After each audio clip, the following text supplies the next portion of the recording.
With increasing interest from clients in using their super to borrow and buy an investment property, we thought it might help to understand the top 10 traps of borrowing for property using your family super fund. Firstly, failing to understand the lender's requirements.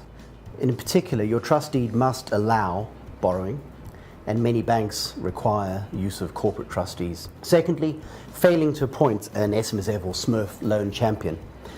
This is important because borrowing within super involves the use of many different professionals, whether it's lawyers, mortgage brokers, accountants, financial planners, and it's very easy for things to be done in the wrong order and things to fall through the traps, so it's important to appoint a loan champion. Thirdly, not paying the entire purchase price from the fund. Often people in their excitement of buying a property are very keen to not lose it to somebody else and put down a deposit. And in many cases we see people who pay out of their own pockets and sign a contract and then try and fix it later. It can be very expensive and definitely something you should avoid. So it's important to make sure that you pay the whole purchase price from the SMSF, including the borrowed funds. Fourthly, not arranging for the stamping of the holding trust deed. When you settle, you need to get the deed stamped. If you don't, it's likely many years down the line when you sell the property that a stamp duty office in New South Wales, the Office of State Revenue, will ask for a large tax bill. Very important to stamp the deed once you've settled to avoid that risk in the future. Fifthly, the lender being the holding trustee. Now, some people like to try and save money by using one company to be the trustee of the super fund and the same company to be the lender to the super fund and the same company to actually be the holding trustee.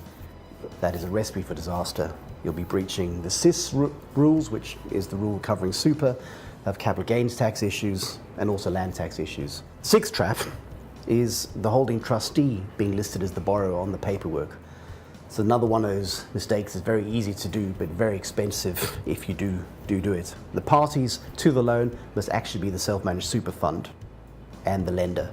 Seventh, and linked to that, is the holding trustee must actually have no active duties. The role of the holding trustee is simply to hold the title, grant the mortgage, and arrange the leases, nothing else. Some banks try to get the holding trustee to do more, but that's a very dangerous path to go down because you'll be having tax and other consequences later if you do.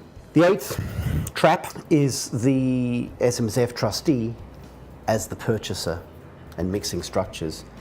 The purchaser of the property must actually be the holding trustee. That's all they do, and it's important that it's quite clear on the contract that it's the holding trustee or the bare trustee that is the buyer, not the super fund itself. The ninth trap is, particularly for people who have had a self-managed super fund for quite a while, is an old deed. Now, the limiting record borrowing arrangements, which is the regulation around being allowed to use borrowing within your super fund, only came in September 2007, and there were significant changes made in July 2010. So if your deed is older than that, it's quite likely you'll run into difficulty and it can be very expensive to fix. Better to get your deed sorted first before you start the process. And finally, the 10th trap is related party loans that breach a certain section of the Act.